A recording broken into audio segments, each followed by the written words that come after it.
campaigners.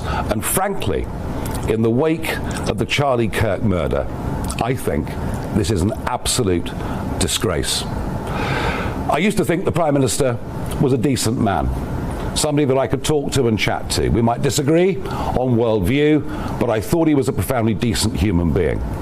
I am completely shocked at his behaviour. I hope when he wakes... While everyone's focused on Farage's dramatic response to Starmer, here's what nobody's discussing. This isn't just political theatre, it's a calculated strategy that threatens every Conservative voice in Britain. If Labour succeeds in branding border control supporters as racist, your right to speak common sense about immigration disappears. I'm going to break down exactly what's happening after you see this clip, including how Starmer's rhetoric endangers democracy itself. And the most chilling part? That's coming after the footage. Now, I don't normally worry about abuse being thrown at me. I've got kind of used to it over the course of the last few years.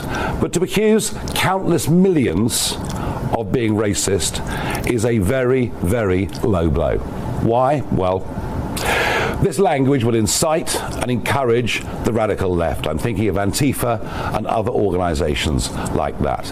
It directly threatens the safety of our elected officials and our campaigners. And frankly, in the wake of the Charlie Kirk murder, I think this is an absolute disgrace. I used to think the Prime Minister was a decent man, somebody that I could talk to and chat to. We might disagree on worldview, but I thought he was a profoundly decent human being. I am completely shocked at his behaviour. I hope when he wakes up tomorrow morning, he feels ashamed of what he has done. This is a desperate last throw of the dice from a Prime Minister who's in deep trouble, a Prime Minister who can't even command the support of half of his own party. But I'm sorry to say, I now believe that he is unfit to be the Prime Minister of our country. His bizarre attempt this afternoon to invert patriotism and the love of flag was quite extraordinary. This is still the Labour Party of Gordon Brown. Remember that bigoted woman who talks about mass immigration? It's still the Labour Party of Emily Thornberry, who thought the Cross of St George on a van in Rochester was something truly awful. It's a Labour Party that could never accept any sense of English identity, even if it was more tolerant of Scottish or Irish or Welsh identity. Starmer says, I don't like or love this country. Well, let me say this. For 30 years, I've fought for British sovereignty. I fought for us to be a self-governing nation. Why? Because I always believed the best people to govern Britain were the British people themselves. And him, well, he, of course, didn't like the vote.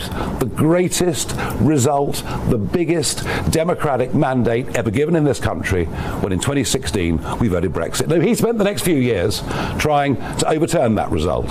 He doesn't believe we should govern ourselves. He's happy, be it Brussels, be it the UN, be it a series of foreign courts. He's happy for us to be governed from there. He does not believe in Britain. He does not believe in the Britain that most of you out there believe in. And his total level of denial over broken Britain is quite extraordinary. We all know the roads are clogged in a way they never were before. We all know you can't get a GP appointment. We all know that crime is out of control. So much so that here in London, men don't wear watches, women don't wear jewellery, and don't get your mobile phone out, otherwise somebody on a moped will take it. Britain is broken and it needs fixing. And our vision for the future is the positive one. We believe that we can do it. This Labour conference lacks any vision, and we are going to continue, I'm sorry to say, in economic, social and cultural decline. But Starmer is right about one thing. We are facing a big fork in the road. He is a human rights lawyer who will bow down to foreign courts and to outdated treaties. And he has no idea of the division that open borders have caused within our communities, or indeed the anger and a sense of unfairness that people feel over two-tier policing and two-tier justice under two tier here. What he and the rest don't understand, and the reason we're leading in the polls, is this country has had enough of a failing, gutless political class. It wants real change. Now look, I'm not a vindictive person in any way at all, but reform will teach Keir Starmer and the Labour Party a lesson next May. Next May are our equivalent of the midterms, when the whole of Wales, Scotland, London and many other parts of the country will go out to vote on the first Thursday in May.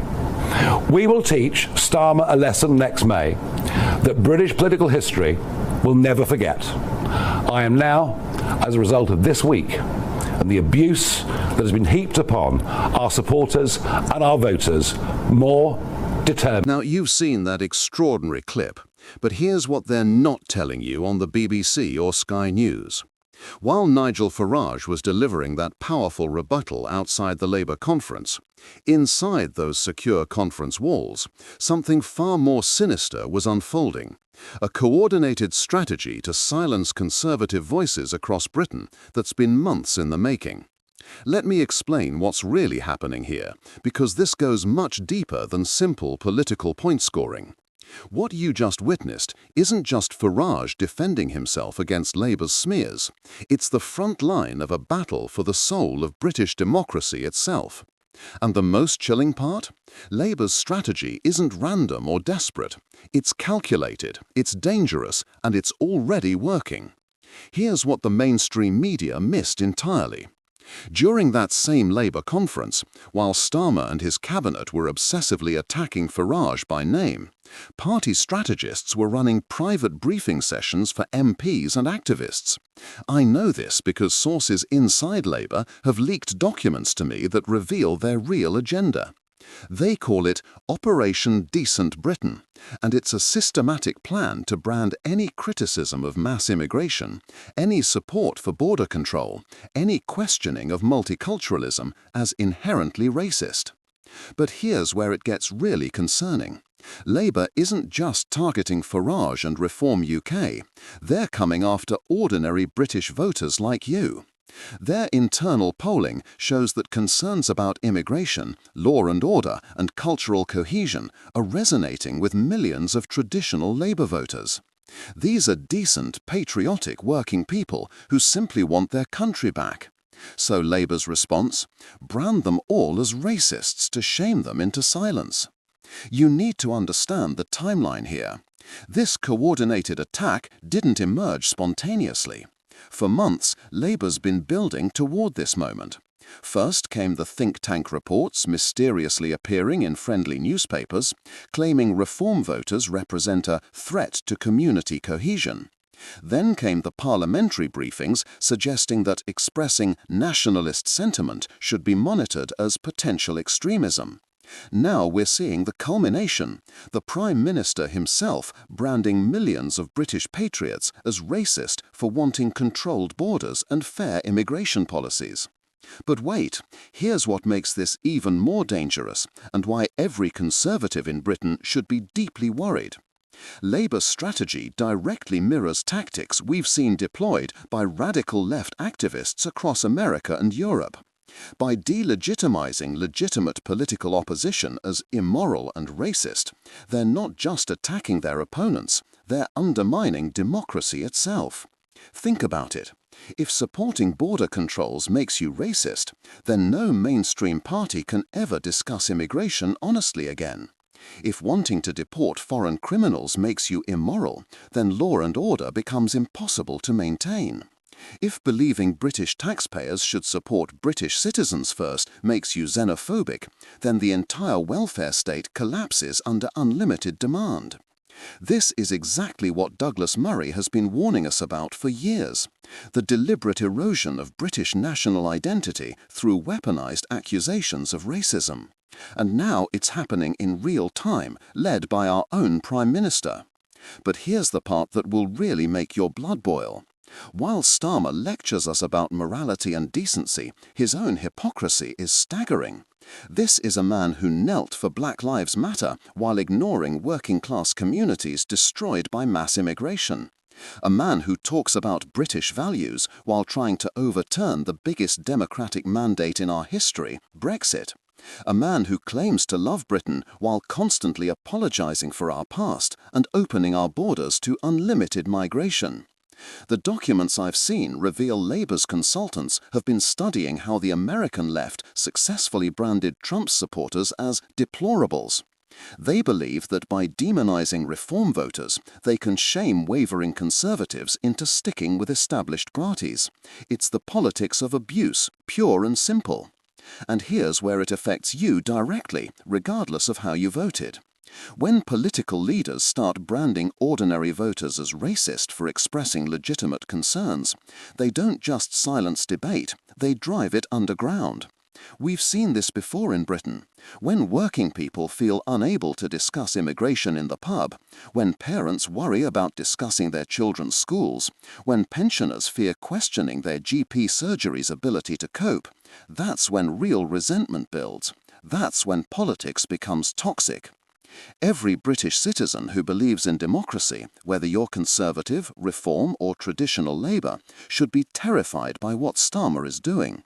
He's not just attacking Nigel Farage, he's declaring war on free speech itself. He's saying that unless you support unlimited immigration, unrestricted welfare for foreign nationals, and open borders, you're beyond the pale of respectable opinion. This is why Farage's response matters so much for Britain's future.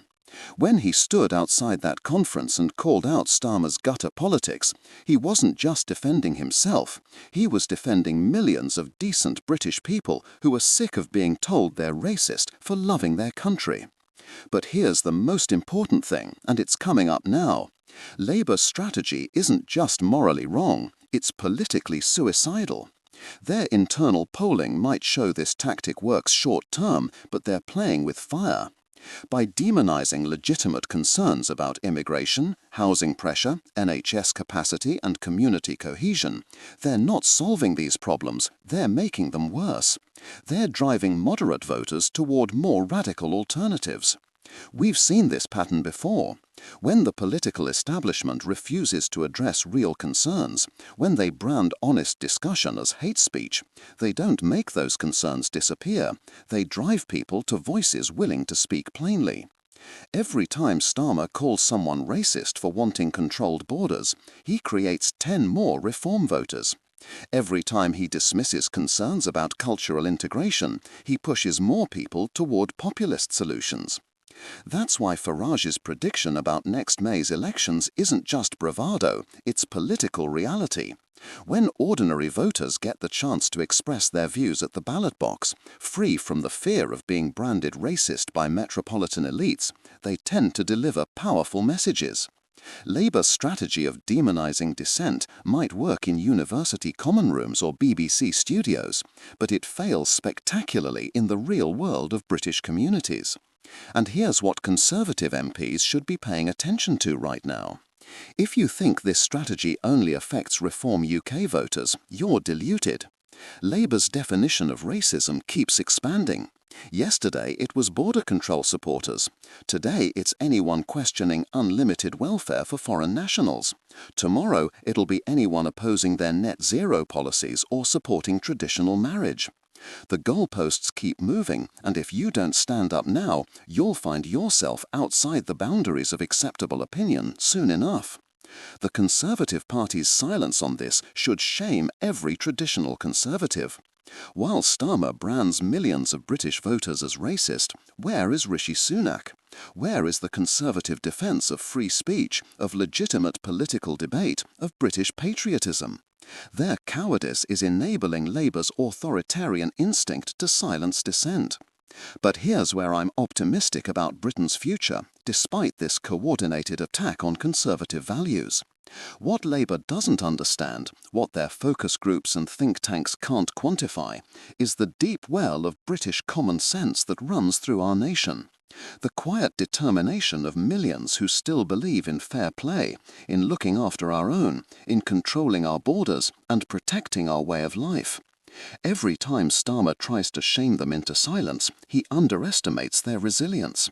These are people who've watched their communities transformed beyond recognition, who've seen their children struggle for housing, who've waited months for NHS appointments while newcomers jump queues.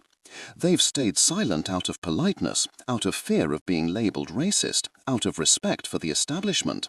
But that silence isn't consent, it's patience wearing dangerously thin. That's why what we're seeing from Farage and Reform UK matters so much for Britain's future. They're providing a legitimate democratic outlet for concerns that the establishment has tried to suppress.